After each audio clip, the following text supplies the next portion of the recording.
18 horas. Notícias de Manaus, Amazonas, Brasil e do mundo. Agora na Mix. 6 horas em ponto. Boa tarde pra você na sintonia certa no melhor Mix do Brasil. Mais uma edição do programa 18 horas começando agora.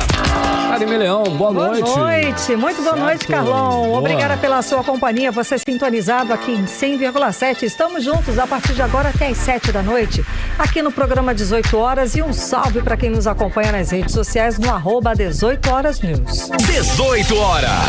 Vamos aos destaques do programa 18 horas desta quinta-feira. Governo Wilson Lima não regulamentou o ICMS educacional para os municípios. O alerta é do Tribunal de Contas do Estado. Luz pode ficar mais cara no Amazonas. Lei aprovada no Estado deixa brecha para a empresa de energia pedir o reajuste de 10%. Serasa faz ação de negociação de dívidas em todo o Brasil. Só aqui no Amazonas são mais de 300.900 pessoas endividadas. O Sindicato dos Médicos do Amazonas denuncia a contratação de empresas sem condições de atender serviços nas maternidades da rede estadual de saúde. 6 e 1.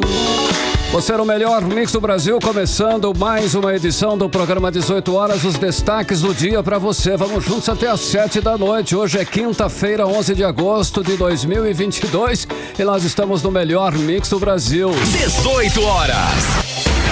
Olha, começando o programa novamente na área da educação, hein? Noticiamos nesta quarta-feira a insatisfação dos profissionais com a aprovação do projeto apresentado pelo governo Wilson Lima na Assembleia Legislativa sobre o pagamento dos precatórios do Fundef.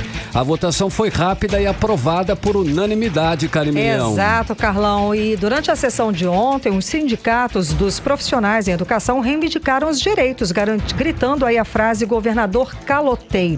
Os educadores cobraram também o pagamento da database da categoria, que, segundo eles, está atrasado desde março, apesar dos bilhões arrecadados pelo governo do estado. Pois bem, Karime Leão, agora a questão é que o governo Wilson Lima não regulamentou o ICMS educacional para os municípios. E o alerta foi emitido pelo Tribunal de Contas do Estado para que o governador adote providências para a edição de lei estadual que faça a regulamentação. O prazo final é no dia 26 deste mês de agosto, Karime. Exatamente. Para a gente entender, o ICMS educacional são os 10% do imposto que devem ser repartidos com os municípios para a área educacional. O governo do Amazonas teve 2 anos para enviar o projeto de lei, mas até o momento a lei não foi editada aqui no estado.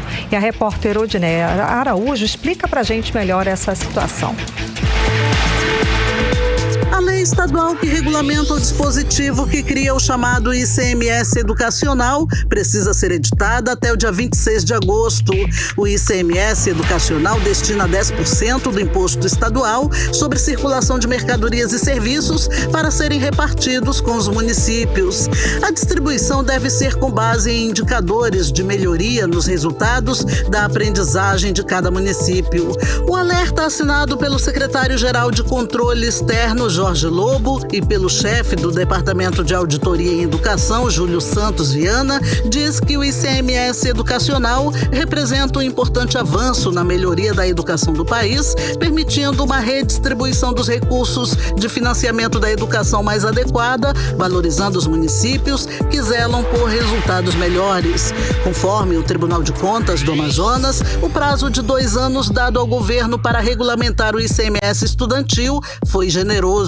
Mas mesmo assim, até o momento, no estado do Amazonas, a lei regulamentadora não foi editada. Ainda conforme a Corte de Contas, a implementação urgente da lei vai gerar incentivo aos municípios amazonenses a buscarem melhorias na qualidade da educação. Para o alerta ao Wilson Lima, o TCE considerou o envio do ofício 91/2022 pela presidência da Corte de Contas, protocolado em 16 de março de 2022, solicitando que fosse dada especial atenção ao tema. Ainda conforme o TCE, foi constatado também a permanência do processo administrativo sobre o ICMS educacional na Secretaria de Fazenda do Estado desde 26 de maio desse ano. O 18 Horas tentou ouvir a Associação Amazonense dos Municípios para saber a falta que esses recursos têm gerado há 2 anos, mas até o fechamento da reportagem, eles não enviaram resposta. O governo do estado também não se pronunciou sobre o alerta entrevista até o fechamento da edição. Odineia Araújo para o 18 horas. Você está ouvindo 18 horas. Olha só essa, hein? A conta de luz pode ficar mais cara aqui no Amazonas. A Agência Nacional de Energia Elétrica marcou para o dia 31 de agosto uma audiência pública para discutir o pedido de aumento feito pela empresa Amazonas Energia para aumentar em 10% na conta de energia dos consumidores, Karine. Pois é, Carlão, e a empresa pode fazer esse pedido por causa da legislação aqui do estado. O governo do Amazonas alterou a forma de tributar o ICMS da energia elétrica. Vamos entender mais sobre essa matemática agora na reportagem de Hector Silva. A ANEEL, Agência Nacional de Energia Elétrica, marcou para o dia 31 de agosto uma audiência pública em Manaus, a fim de fomentar o debate sobre o pedido da Amazonas Energia S.A. da realização de uma revisão tarifária extraordinária. O pedido argumentado pela concessionária de energia elétrica é de que a alteração da legislação tributária determinada pela Lei Complementar número 217/2021, aprovada pela Assembleia Legislativa a pedido do governo do Amazonas, prejudicou a forma de arrecadação da empresa. O deputado estadual de oposição, Dermilson Chagas, do Republicanos, que na época votou contra o projeto de lei, assim como também deputado de oposição Wilker Barreto, do Cidadania, explica o porquê da empresa estar se sentindo prejudicada. Foi mandada uma mensagem para a Assembleia Legislativa que, tecnicamente, é uma substituição tributária, tirando a cobrança da distribuidora para cobrar na geradora de energia. Nessa substituição tributária tem uma coisa chamada de margem de valor agregado, que é uma base de cálculo diferenciada do que era antes. A empresa antes comprava energia sem o ICMS e cobrava dos consumidores finais. Hoje a empresa ela paga na geração antes de distribuir e ela não está conseguindo repor aquilo que ela pagou de ICMS lá atrás. Ela vem pedir da ANEEL hoje uma revisão da tarifa que vai ser repassada para o consumidor final, devido a essa lei que lá atrás foi aprovada na Assembleia Legislativa. Aqui, eu e o outro colega, deputado Wilker, votamos contra essa substituição por acreditar que chegaria a esse momento. A fatura está sendo cobrada agora pela Amazonas Energia, que possivelmente o consumidor, principalmente do interior, vai pagar um preço mais alto da tarifa de energia no estado do Amazonas. O deputado estadual Wilker Barreto destaca que a lei é um erro do governo do Amazonas que ainda pode ser corrigido com a revogação da lei. Vejo com preocupação. Eu quero só lembrar que lá atrás, ainda no decreto inconstitucional, nós alertamos que iria aumentar a energia. E aumentou. É só pegar a conta de luz a partir do decreto do governador e compara mês a mês. O que fez o Wilson, quando o STF tornou inconstitucional o decreto dele, ele mandou a mensagem para a Assembleia para regularizar, certo, o ato ilegal. Só quem votou contra foi eu e o Dermilson. O que eu quero propor para a Assembleia, que ela, para não ter a culpa no cartório junto à população, precisa ter a coragem de revogar a lei. Eu vou propor isso, vou propor a revogação da lei para que a população não pague os 10% de aumento e que o governo reponha o que cobrou de forma indevida. Contribuições sobre o tema poderão ser enviadas para a agência de 3 de agosto a 16 de setembro no site da agência reguladora gov.br/ANEEL. O local da audiência pública será informada em breve. Hector Silva para o 18 horas. Você está ouvindo 18 horas. 6h09 aqui em Manaus. Vamos para Brasília conversar com o nosso correspondente, o jornalista Carlos Eduardo Matos. Carlos Eduardo, hoje, 11 de agosto, o dia foi marcado pela leitura das cartas em favor da democracia. A ação mobilizou várias capitais, incluindo aqui em Manaus. Manaus foi lá na UFAM.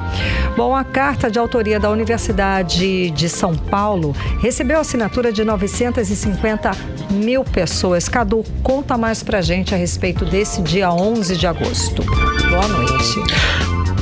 Boa noite, Karime. Boa noite, Carlão. Boa noite, ouvintes do programa 18 Horas e a todos que nos acompanham ao vivo pelo YouTube e pelo Instagram. Karime, o centro das manifestações de hoje, em defesa da democracia e do Estado Democrático de Direito, foi o auditório da Escola de Direito da USP, no centro da capital paulista. Foram lidas duas cartas, a da Universidade de São Paulo e a da Federação das Indústrias do Estado de São Paulo, a Fiesp. Vamos ouvir um trecho, então, da carta da Fiesp que foi lida pelo ex-ministro da Justiça, José Carlos Dias. Vamos ouvir.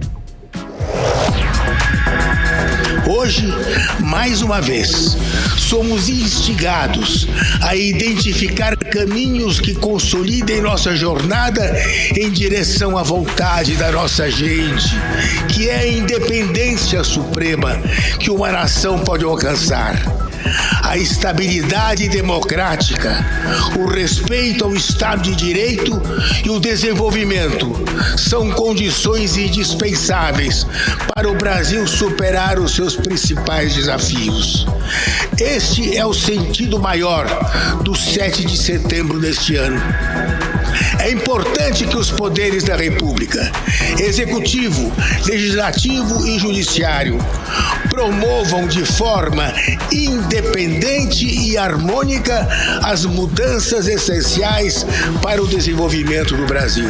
Todos os que subscreveram este ato reiteram seu compromisso inabalável com as instituições e as regras basilares do Estado Democrático de Direito, constitutiva da própria soberania do povo brasileiro, que na data simbólica da fundação dos cursos jurídicos do Brasil estamos a celebrar.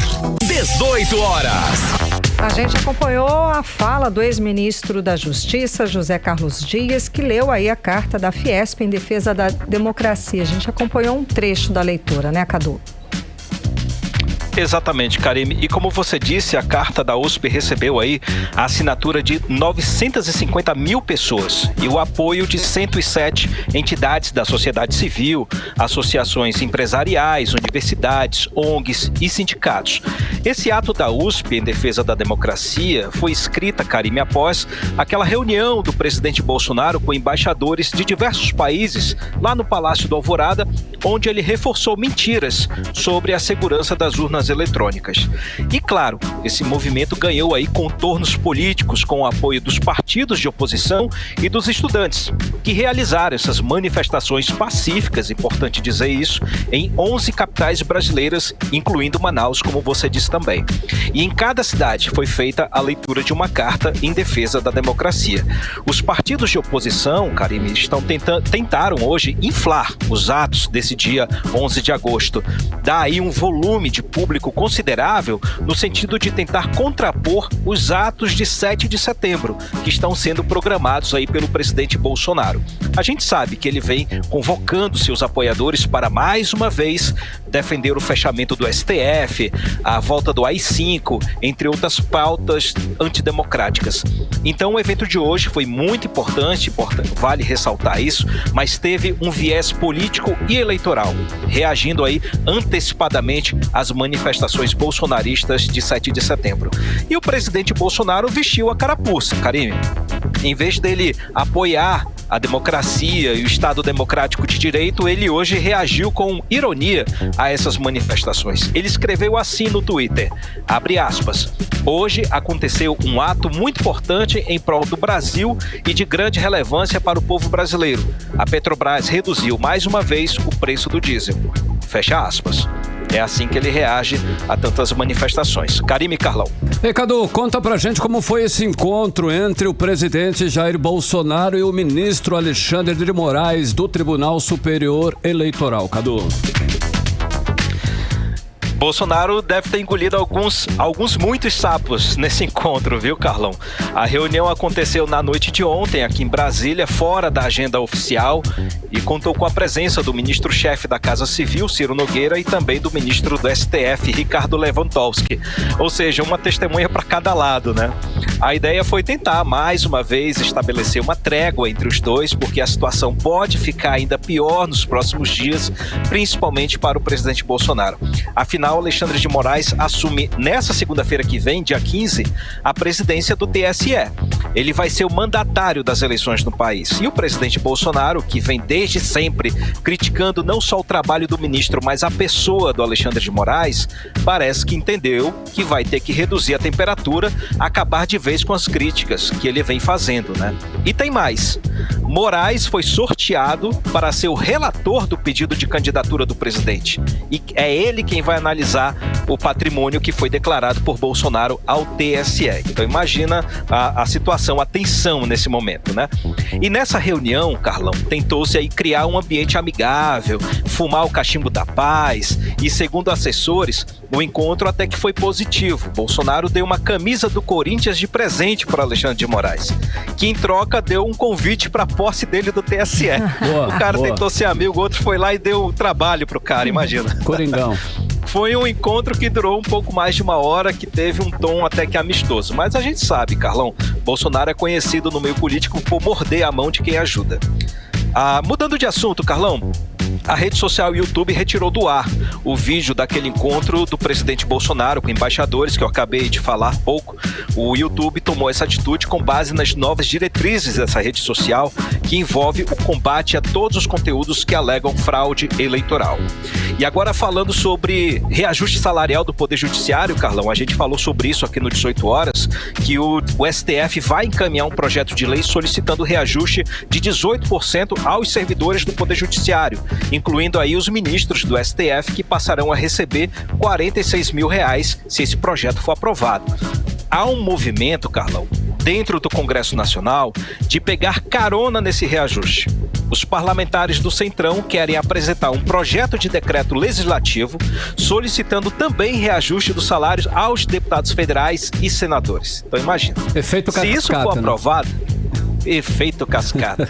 Se isso for aprovado, é provável que se aumente também a cota parlamentar, que hoje é de R$105 mil. De repente, Carlão, o Brasil saiu da crise, né? Todo mundo vai pedir reajuste. O efeito cascata do Poder Judiciário e vai ser o efeito cascata do Poder Legislativo. E por falar em crise, Carlão, hoje o ministro Paulo Guedes, que está sendo cogitado aí ao Prêmio Nobel de Economia, fez uma crítica, no mínimo, deselegante à França, dizendo que se o país não tomar cuidado, será irrelevante para o Brasil. Vamos ouvir o que ele disse no tom que ele disse. Nos ajuda, em vez de ficar criticando, quer dizer, uma vez tinha um ministro da França lá, você está queimando a floresta. Eu falei, e você está queimando Notre Dame? Aí ele, falei, pô, acusação idiota, pô. Você não está queimando Notre Dame, né? Mas é um quarteirão e você não conseguiu impedir, pegou fogo. Agora nós temos uma área que é maior que a Europa e vocês ficam criticando a gente. Aí deu outro exemplo. O nosso comércio com vocês era de $2 bilhões no início do século, ano 2000. Com a China era 2 bilhões também. Hoje nós comercializamos com vocês 7 bilhões. E comercializamos com a China 120 bilhões. Vocês estão ficando irrelevantes para nós. É melhor vocês nos tratarem bem, senão nós vamos ligar o e vão embora para outro lado, tá certo? Porque vocês estão ficando irrelevantes. É um continente com a demografia declinante, grandes marcas, as empresas francesas todas estão investindo. Eu me encontro a cada 40, 60 dias, me encontro com empresários alemães, empresários franceses, para saber como é que tá. Estão ganhando dinheiro no Brasil, estão todos vindo para o Brasil e eles estão abandonando a França também. 18 horas. A gente acompanhou a fala do ministro da Economia, Paulo Guedes, que ainda xingou um palavrão no meio da fala. Mas que nível, né, Cadu? Vamos lá. E assim, nesse sentido, a França não atacou o Brasil. Não há nenhum problema entre Brasil e França. Ele foi fazer um comentário sobre... Sem necessidade, né, Cadu, de repente? Exatamente, uma conversa com o cara da OCDE, que ele mandou uma mensagem e citou como exemplo. Não sabe nem se isso é verdade. Mas dizendo aí, você seja relevante para o nosso país, tome cuidado, porque vocês estão se apagando, porque nós estamos dando prioridade para a China. Então ele fala nesse sentido, eu chamei a atenção desse ponto, pela forma como ele fala, pela forma como ele trata a França, não só a França, mas como outros países, e sendo que a França é um grande investidor do Brasil. A França tem grandes investimentos e gera muitos empregos em todo o país, com destaque aí o grupo que a gente conhece, que é o Grupo Carrefour, que gera milhares de empregos em todo o país. Então imagina, se os grupos franceses saírem do Brasil, o caos que vai ser. É a inconsequência do ministro Paulo Guedes, que está sendo cotado aí, que está sendo cogitado a ser o Prêmio Nobel de Economia. Karime Carlão. Pois é, sem falar na questão diplomática, né, que está sendo a marca desta gestão, dessa presidência, que vai na contramão da história do Brasil, de ter sempre uma voz passiva, de ter sempre um posicionamento bem diplomático, positivo, digamos assim, né? E essa gestão está conseguindo destruir e dar muito trabalho para os diplomatas. Cadu, para finalizar, o vice na chapa de Bolsonaro para a reeleição, o Braga Neto, ele recebeu R$926 mil de salário em 2 meses. Isso durante o ápice da pandemia aqui no país. Explica pra gente, Cadu, de onde que veio esse dinheiro? Adivinha, dos cofres públicos, minha querida. Karime, é mais uma crise que se instala na campanha do presidente Bolsonaro, viu? Não é corrupção, é mamata. Hoje o jornal Estado de São Paulo estampou a manchete denunciando o super salário do general Braga Neto, que é o vice na chapa do presidente Bolsonaro. Nos meses de março e junho de 2020, 2 meses apenas, durante o ápice da Covid-19 e também naquele ápice da briga ideológica de negação da pandemia, de negação da doença, o general Braga Neto recebeu R$926 mil, sendo que o salário dele é de R$31 mil. Esse restante, esse montante aí, é referente a férias e outros benefícios. No TSE, Karime, Braga Neto declarou o patrimônio de R$1.600.000 em bens, que inclui 2 apartamentos no valor de R$416 mil e investimentos em ações que somam aí R$1 milhão. Esse é o patrimônio de Braga Neto. Quem também recebeu super salário, Karime, foi o ministro da Secretaria-Geral da Presidência da República, o general Luiz Eduardo Ramos, e também o ex-ministro de Minas e Energia, Bento Albuquerque. O Bento Albuquerque, que é almirante de esquadra reformado da Marinha, teve aí R$1 milhão em ganhos brutos nos meses de maio e junho somados, enquanto que o salário habitual de um ex-ministro é de R$35 mil por mês como militar. Luiz Eduardo Ramos, por sua vez, recebeu o valor montante aí de R$731 mil só no mês de julho, agosto e setembro de 2020. Também somados, apesar de também ganhar um salário aí de R$35 mil em períodos normais como general. O Ministério da Defesa, Karime, foi procurado para falar sobre esses números aí que estão no portal da Transparência e que foram denunciados pelo deputado Edinho Vaz, do PSB São Paulo, o mesmo deputado que fez as denúncias sobre o Viagra, prótese peniana, os lubrificantes íntimos, aí toda aquela denúncia, aquelas denúncias lá desses casos exorbitantes de recursos públicos para esses fins foram denunciados por esse parlamentar. Mas até o momento o Ministério da Defesa não se pronunciou, não deu nenhuma resposta. Então a gente segue acompanhando. Ou seja, Karime, será que era ideologia? Será que era negação mesmo ou era negócio? Eis a pergunta. Volto com vocês, Karime e Carlão. Valeu, obrigada pelas informações, Cadu. Boa noite, bom trabalho. Valeu, gente. Um abraço. Tchau, tchau. Agora 6h24. Você no melhor Mix do Brasil. 18 horas. Sindicato das Empresas e Navegação Fluvial no estado do Amazonas emitiu um alerta, atenção, aos seus associados sobre as condições de navegabilidade dos rios do Amazonas com o início da temporada de vazantes, que está rápida, inclusive. Pois né, é, Carlão, a grande questão aqui é o grande problema nessa temporada da vazante é o aumento dos riscos de embarcações encalharem em bancos de areia, pedras e troncos de árvores. E os detalhes a gente acompanha agora com a repórter Nathalie Moraes. O principal problema na temporada da vazante é o aumento dos riscos de embarcações encalharem em bancos de areia, pedras e troncos de árvores que surgem com maior frequência nestes meses. Por isso, um alerta foi emitido pelo Sindicato das Empresas de Navegação Fluvial no estado do Amazonas sobre as condições de navegabilidade nos rios do estado com o início da temporada da vazante. Segundo o Sindarma, no verão amazônico o perigo é redobrado e durante a vazante também.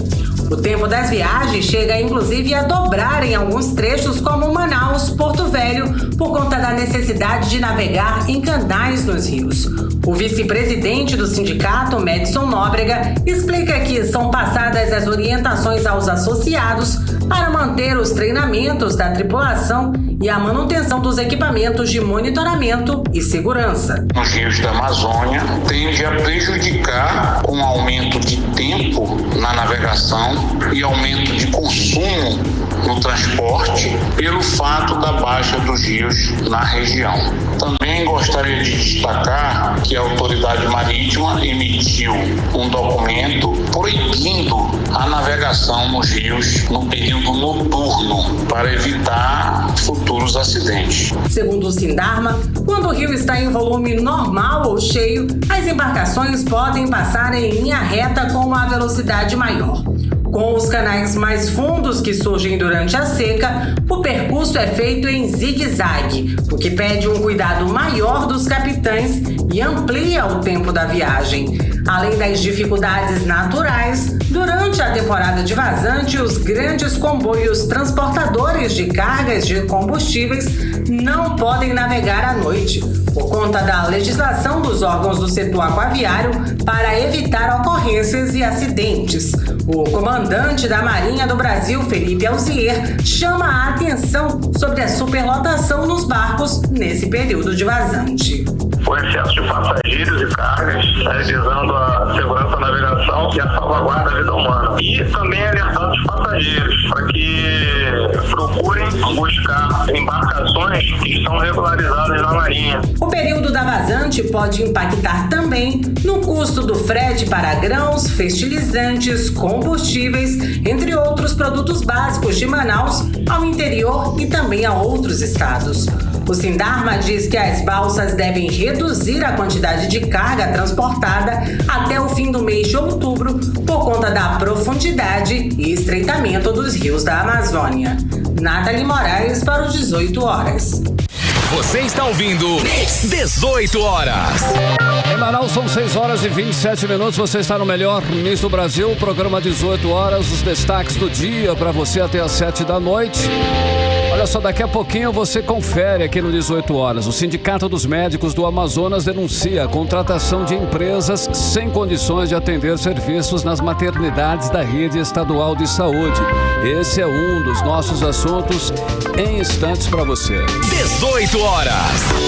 E agora nós vamos com a previsão do tempo. Tempo e temperatura já começando no final de semana, já é clima de quinta-feira. É madrugada de sexta também. Tempo e temperatura com Karime Leão. Previsão do tempo. Segundo informações do Clima Tempo, não há previsão de chuva para essa noite e madrugada.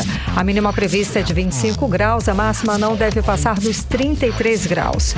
A umidade relativa do ar fica entre 41% e 99%. Olha só, a Petrobras, ela anunciou nesta quinta-feira uma nova redução no preço do diesel vendido às distribuidoras. A partir de sexta-feira, o litro do diesel vai ter redução média de 22 centavos, mais barato, e passa a ser vendido agora a R$ 5,19, hein, Karime? Exato, este é o segundo reajuste seguido anunciado no preço do diesel. Na semana passada, o valor do litro do combustível foi reduzido em 3,57%. Mas atenção, o preço dos outros combustíveis não sofreu alteração. 18 horas. Vamos agora falar sobre os bastidores da política local. Vamos conversar com a repórter Artemisa Gadelha. Artemisa, boa noite. Recentemente, o governador Wilson Lima disse que não existe nenhuma acusação contra ele sobre a gestão durante a pandemia de Covid-19, mas consta no registro de candidatura do Tribunal Superior Eleitoral a certidão criminal de Wilson Lima como réu no Superior Tribunal de Justiça. Ele é acusado, entre outras coisas, de dispensa irregular de licitação, fraude a procedimento licitatório, peculato e de ser chefe de uma organização criminosa. Artemisa, Wilson Lima precisou entregar ele mesmo esta certidão. Como foi isso? Explica pra gente. Boa noite. Pois é, Karime, ele mesmo precisou entregar ao Tribunal Superior Eleitoral a certidão criminal que consta que ele é réu no Superior Tribunal de Justiça. Inclusive, ele postou um vídeo nas redes sociais assinando essa documentação. Boa noite para você, boa noite, Carlão, boa noite a todos que acompanham o programa 18 horas. Eu creio que se ele pudesse, não teria entregue. Bom, se não fosse obrigatório, já que o governador Wilson Lima, do União Brasil, negou durante a participação dele num programa de entrevista, foi nessa segunda-feira, dia 8 de agosto, um dia após o primeiro debate que ocorreu na Band Amazonas com os candidatos ao governo do estado do Amazonas nas eleições de 2022. Bom, ele disse que não há nenhuma acusação sobre ele durante a gestão da pandemia da Covid-19. O governador, ele não disse, na ocasião, que é réu do Superior Tribunal de Justiça.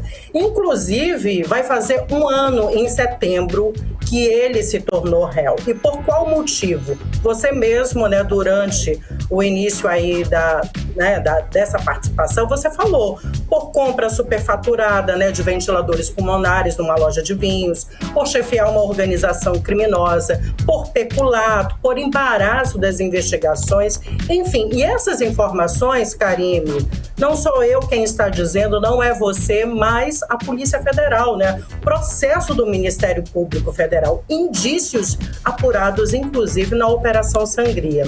E nesse documento consta ainda o nome de empresários, de servidores públicos envolvidos,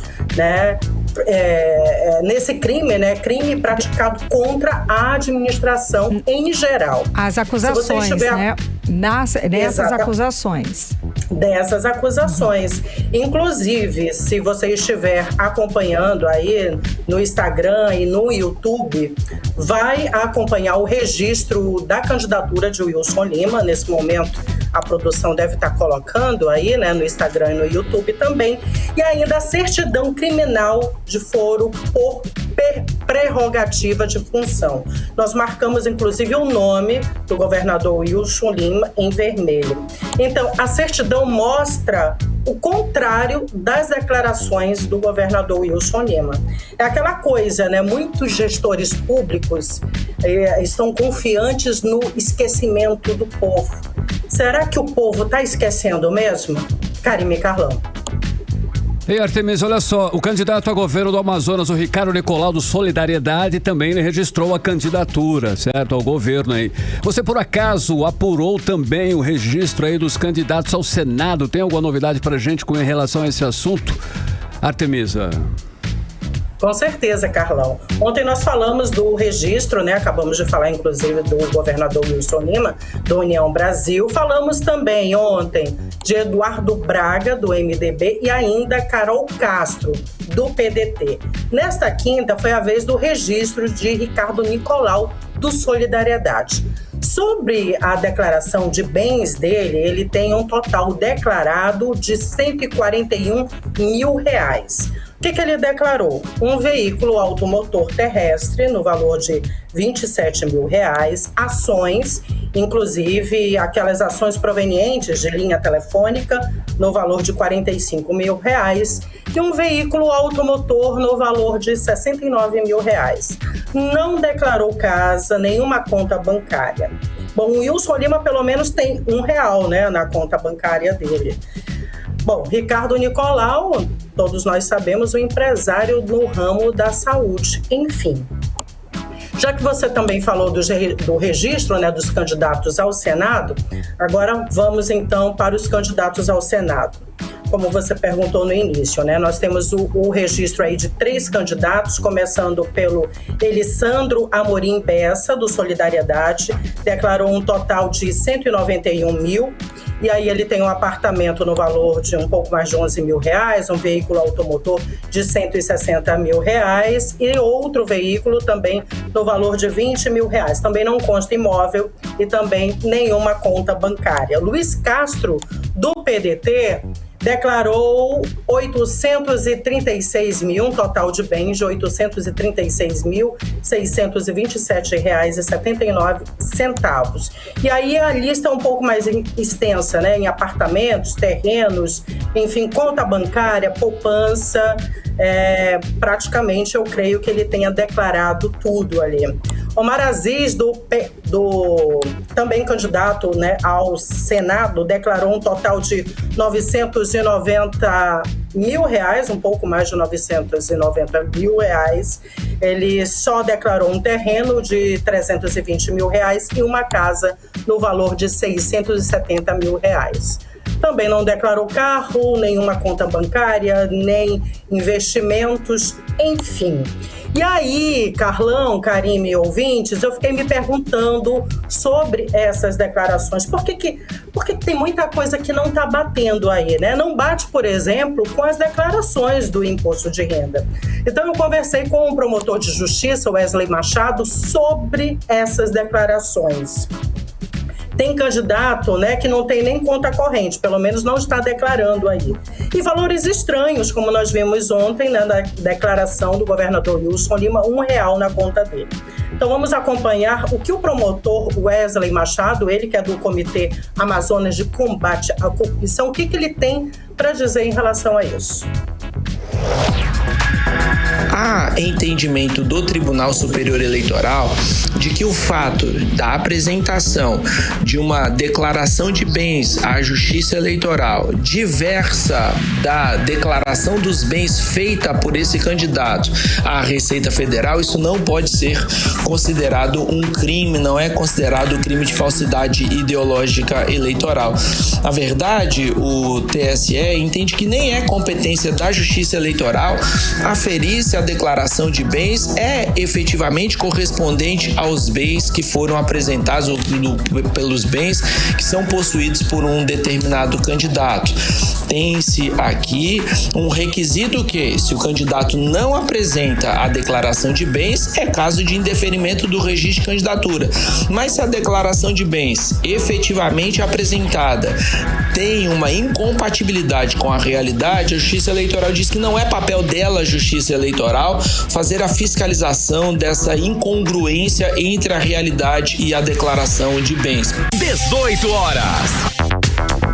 Ouvimos então o promotor de justiça Wesley Machado. Karime, Carlão e ouvintes, o que dizer então dessas declarações, né? Parece que só tem liso, né? Hein, Exatamente. Parece que só tem liso. O candidato só declara o que é conveniente, né? É verdade. Não o que é de fato, né? O que ele tem. Enfim, como o promotor disse, né? Tá bom. Não é visto como crime. Ele pode declarar o que ele quiser ali para a Justiça Eleitoral. E Brasil, hein? Hein, Karime? Quer saber que vai atrás, assim, então, pra que ser obrigado, então, a essa declaração? Uma bobeira, né? Já que ele declara o que ele quer, enfim, né? Beleza. E Brasil. Exatamente. E relembrando o que o senador Eduardo Braga declarou, né? Mais de 35 milhões, que acabou chamando a atenção aí de muita gente, né? Foi o comentário que ele seria o candidato mais rico. Inclusive, hoje foi a notícia. Muitos portais, rádios do Brasil afirmaram isso. Afirmaram isso. Só que tem um candidato a deputado federal no Pará que declarou possuir um patrimônio de 448 milhões de reais. Isso. É o empresário Ailson Souto da Trindade. Ele é do imóveis, 39 né? milhões ele tem só em espécie, dinheiro vivo, viu? Ele só que em 2012 declarou 15 mil reais somente, Karime. Em 10 anos, olha o que esse patrimônio cresceu, hein? Tá bom, então. Muitíssimo obrigada pelas informações, Artemisa Gadelha. Boa noite, bom trabalho. Uma ótima noite para vocês também. Até amanhã. Tchau, tchau. Valeu, Artemisa. Até amanhã, 6h39. 18 horas. Muito bem, vamos agora falar de saúde. Subiu para 12, o número de casos de varíola dos macacos no Amazonas. Segundo o boletim epidemiológico da Fundação de Vigilância em Saúde desta quarta-feira. Olha só, até o momento, 5 pessoas foram confirmados aqui no estado com a doença. 5 casos, exatamente, 5 casos. foram confirmados, Carlão. E o Ministério da Saúde anunciou que 20 mil doses da vacina contra a varíola dos macacos devem chegar ao Brasil em setembro e outras 30 mil em outubro. As primeiras doses devem ser aplicadas em profissionais de saúde, além de pessoas que tiverem contato com pessoas infectadas, como explica a repórter Nathalie Moraes. O avanço da varíola dos macacos é um assunto que vem assustando o mundo. Aqui no Amazonas chegou a 12 o número de casos suspeitos de varíola dos macacos nesta quarta-feira. O estado registrou 3 novas notificações para a doença. Os dados foram divulgados pela Fundação de Vigilância em Saúde do estado. Até o momento, 5 casos de varíola dos macacos foram confirmados.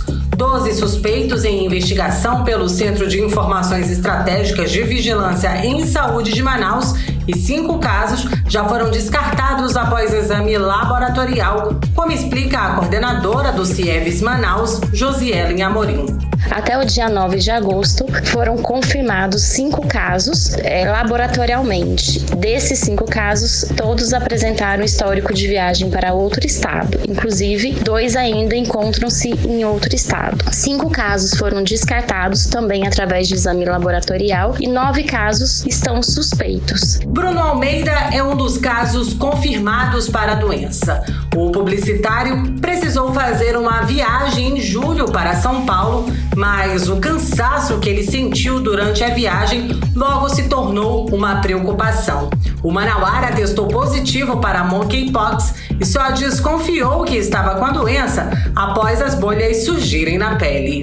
A febre e as dores de cabeça eu não estava sentindo e eu fiquei, nossa, tem uma coisa errada aí. Eu percebi que tinha algo de anormal, tinha alguns caroços, né? Até que apareceram as feridinhas, né? As feridas avermelhadas, as lesões avermelhadas, algumas com abscessos e outras não. Na avaliação do infectologista Nelson Barbosa, é difícil diagnosticar a doença nos primeiros dias, já que os sintomas iniciais são semelhantes ao de uma gripe. E a partir do 3º dia, começam a surgir as vesículas com milhares de cópias do vírus.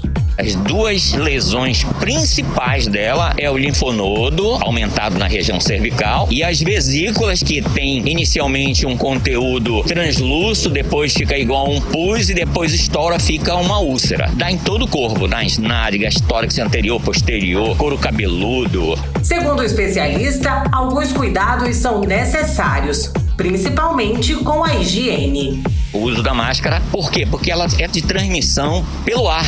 Ao tossir, ao falar, ao espirrar, pode ter o vírus e a pessoa adquirir. A outra, pela higiene pessoal. Você tem que lavar as mãos com água e sabão, com álcool em gel, porque ela é de transmissão pele a pele. A Secretaria Municipal de Saúde orienta que quem apresentar os sintomas de monkeypox deve buscar uma unidade de saúde mais próxima. O paciente deve ter o histórico analisado e, se for compatível com a doença, vai passar por exames laboratoriais. Até o resultado das amostras, a recomendação é que a pessoa fique em isolamento. As unidades do interior do Amazonas também estão orientadas a fazer atendimento de casos suspeitos. O Ministério da Saúde anunciou que 20 mil doses da vacina contra a varíola dos macacos devem chegar ao Brasil em setembro e outras 30 mil no mês de outubro. As primeiras doses devem ser aplicadas em profissionais da saúde, além de pessoas que tiveram contato com pessoas infectadas. Nathalie Moraes para o 18 horas. Você está ouvindo 18 horas. Olha só, e tem mais problemas na área da saúde. Escuta essa aí agora. Olha só, o Sindicato dos Médicos do Amazonas denuncia a contratação de empresas sem condições de atender serviços nas maternidades da rede estadual de saúde. Elas são acolhidas aí pelo Estado. A denúncia dessa irregularidade foi recebida pelo Ministério Público, hein, Karine? Pois é, e o presidente do sindicato, o Dr. Mário Viana, vai ser ser ouvido pelo Ministério Público ainda este mês, justamente para detalhar as denúncias recebidas pelo sindicato. O sindicato está recebendo essas denúncias sobre a falta de especialistas de ultrassonografia no Instituto da Mulher Dona Lindu. Karime, é isso mesmo. Além da contaminação de Covid entre grávidas dentro das próprias maternidades, nós vamos aí agora aos detalhes com Odineia Araújo. Desde que abriu um canal para denúncias no site do Sindicato dos Médicos do Amazonas, o CIMEAN não para de receber reclamações de profissionais da saúde sobre descasos na rede pública do estado. Entre as graves denúncias recebidas estão de trabalhadores das maternidades da rede estadual. No Instituto da Mulher Dona Lindu, por exemplo, a falta de ultrassonografista para atender as pacientes faz com que as gestantes peregrinem para outras maternidades, gerando atraso de diagnóstico, acúmulo de serviço e aumento de complicações materno-infantil pela espera para realizar esse exame fundamental na ginecologia e obstetrícia. A falta do profissional de ultrassonografia para a realização do exame também foi relatada em outras maternidades.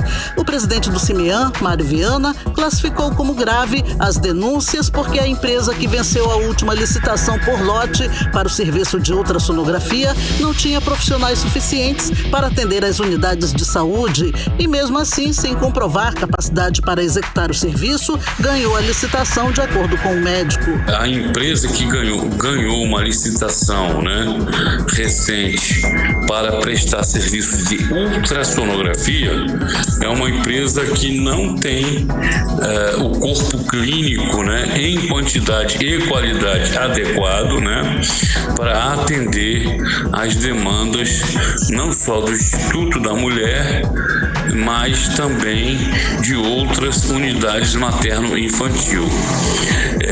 E isso fez com que houvesse falta da pessoa, do ultrassonografista de plantão, às 24 horas. Ainda conforme o presidente do CIMEAN, classificar empresas para prestar serviços de saúde sem que elas tenham condições para isso tem sido frequente no governo Wilson Lima. E isso é muito sério porque alguns desses serviços são realizados no atendimento de UTI, que necessita de mão de obra suficiente e altamente qualificada. Com frequência, em outras áreas também, como na área da enfermagem, terapia intensiva, sabemos de problemas em várias unidades, de se contratar empresas que não estão tendo a qualificação e o quantitativo de profissionais necessários para o bom atendimento para aquela demanda que está sendo contratada à empresa. Outra maternidade com denúncias é a Ana Braga. Lá, a queixa é no atendimento a pacientes com Covid. Conforme as denúncias, as equipes que atendem pacientes com Covid são as mesmas que atendem pacientes sem a doença. Aí o resultado é contaminação geral. Essas denúncias foram apresentadas ao Ministério Público pelo CIMEAN. O órgão aceitou as denúncias e chamou o presidente do Sindicato dos Médicos, Mário Viana, para relatar as queixas recebidas pela entidade. Finalmente, o Ministério Público ouviu as nossas denúncias, e nos convocou para no dia 19 prestarmos depoimento, informações para que eles se interem melhor dessas situações. Outro ponto da denúncia que chamou a atenção do Ministério Público foi que as famosas organizações sociais, as OS, estão sendo inseridas nos processos de licitação do governo do estado, mesmo com o histórico terrível de desvio de dinheiro público, como aconteceu no caso da Operação Maus Caminhos, no governo José Melo. Na ocasião, a OS Instituto Novos Caminhos, contratada para gerir unidades de saúde do estado, foi acusada de ser usada para desviar milhões da saúde do Amazonas. Odineia Araújo para o 18 horas. Você está ouvindo 18 horas. Vamos falar de vacinação infantil agora, porque Manaus rastreou 9.500 crianças menores de 1 ano com atraso do calendário básico de vacinação. Foi rastreado por meio das equipes de telemonitoramento da Secretaria Municipal de Saúde. A busca ativa desse público foi incluída na rotina da gerência do Telesaúde da Secretaria em maio deste ano, justamente para mobilizar mais esforços na ampliação da cobertura vacinal infantil aqui em Manaus. O secretário municipal de saúde, Djalma Coelho, informou que o Telesaúde fortalece as ações desenvolvidas presencialmente pelas equipes da Estratégia de Saúde da Família e possibilita o alcance de um número maior dos usuários, né? Bom, os operadores, eles têm a identificação da criança com atraso vacinal e os contatos telefônicos a partir aí de um campo de dados de teleimunizações desenvolvido pela Secretaria Municipal de Saúde, que cruza dados do prontuário eletrônico do cidadão. É importante que os pais e os responsáveis fiquem atentos à carteira de vacinação das crianças, porque está em curso, inclusive, a campanha nacional contra a poliomielite para crianças menores de 5 anos de idade. Mix. São 6h50, você no melhor Mix do Brasil. Vamos conferir agora, a previsão do tempo para amanhã. Amanhã, sexta-feira, começando o final de semana. Tempo e temperatura com Karime Leão. Previsão do tempo. Segundo informações do Clima Tempo, a previsão amanhã é de sol e aumento de nuvens na parte da manhã, pancadas de chuva à tarde e à noite. A mínima prevista é de 23 graus, a máxima não deve passar dos 33 graus. As chances de chuva são de 67% e a umidade relativa do ar fica entre 45% e 89%. Mix. No próximo dia 27 de agosto, o Papa Francisco ele vai nomear o cardeal da região amazônica do Brasil. O escolhido para o cargo foi Dom Leonardo Steiner, arcebispo de Manaus, Karime. E segundo o Dom Steiner, o Papa Francisco está preocupado com o desmatamento, ameaças às culturas indígenas e a poluição dos rios com mercúrio, usado por garimpeiros aqui na nossa região. Vamos acompanhar mais detalhes a respeito do assunto agora na reportagem de Nathalie Moraes. Escolher um cardeal da Amazônia pela primeira vez sinaliza que o Papa Francisco está preocupado com a floresta e deseja aproximar a Igreja Católica da região, disse o arcebispo de Manaus, Dom Leonardo Steiner. Escolhido para ser o cardeal da Amazônia, Dom Leonardo afirma que Papa Francisco, o primeiro Papa da América Latina, teme o desmatamento, as ameaças aos povos indígenas e à população do leito dos rios, fruto da mineração ilegal. Todos esses fenômenos foram intensificados ao longo dos últimos anos. Não é mérito de quem é nomeado, mas Papa Francisco tem se manifestado tantas vezes a respeito da Amazônia e tem demonstrado tanto afeto para a Amazônia, convocou um sínodo para a Amazônia, acompanha todas as questões da Amazônia, tem se manifestado também publicamente sobre a questão indígena, sobre a questão do desmatamento, sobre a questão climática da nossa região. Eu penso que o Papa, ao me nomear cardeal para essa região, está pensando de que ele possa estar mais presente e eu possa repercutir a sua voz, o seu magistério na nossa região. O líder católico anunciou a escolha do nome de Dom Steiner no Vaticano, ao lado de outros 20 escolhidos para se tornarem cardeais. O senhor Leonardo Ulrich Steiner, arcebispo metropolita de Manaus. A Amazônia é considerada uma das prioridades do pontificado de Francisco. Ele capitaneou em 2019 o Sínodo da Amazônia, uma reunião episcopal que especialistas discutem a situação da igreja na região amazônica e questões ligadas ao meio ambiente e aos povos indígenas. Em 2021, em meio à crise do oxigênio em nosso estado, o Papa Francisco ligou para o arcebispo de Manaus preocupado com a situação e a crise sanitária por aqui. Em junho deste ano, Francisco participou de uma reunião com 17 bispos da região amazônica no Vaticano. A cerimônia com os novos cardeais acontece no próximo dia 27 de agosto, sendo inclusive a primeira cerimônia desde 2020. Os cardeais escolhidos irão compor o colégio cardealício responsável pela eleição do Papa, caso seja necessário. Entre os 21 escolhidos, 2 são brasileiros: o arcebispo de Brasília, Dom Paulo César, e o arcebispo de Manaus, Dom Leonardo Steiner. Agora, o primeiro cardeal da Amazônia brasileira. Nathalie Moraes para o 18 horas. Você está ouvindo 18 horas. Economia. Muito bem, vamos aos indicadores econômicos de hoje. Em quinta-feira, dia 11 de agosto, o dólar fechou em alta de 1,44%, cotado a R$ 5,15. A moeda euro fechou positiva em 1,58%, cotada a R$ 5,32. O Bitcoin fechou positivo em alta de 3,39% aos R$ 1.204,842, Karime. E o Ibovespa, o principal índice da Bolsa de Valores brasileira, fechou em queda de 0,25% aos 109.925 pontos. E o volume de serviços prestados no Brasil cresceu 0,7% em junho, na comparação com o mês de maio, na segunda alta seguida deste ano. Os dados foram divulgados nesta quinta-feira, hoje, pelo IBGE. E ainda de acordo com o levantamento, o setor registrou avanço de 6,3% na comparação com junho do ano passado. Mas da contramão, no estado do Amazonas, o setor de serviços registrou queda de menos 5,1% de maio para junho. Os índices de junho deste ano posicionam o Amazonas como o quarto estado com a maior queda do Brasil. Lembrando que o setor de serviços é o que possui o maior peso na economia brasileira. Pois é, Carlão, e esse resultado pode até explicar um outro índice negativo para o estado, que o Amazonas tem o maior número de devedores do país.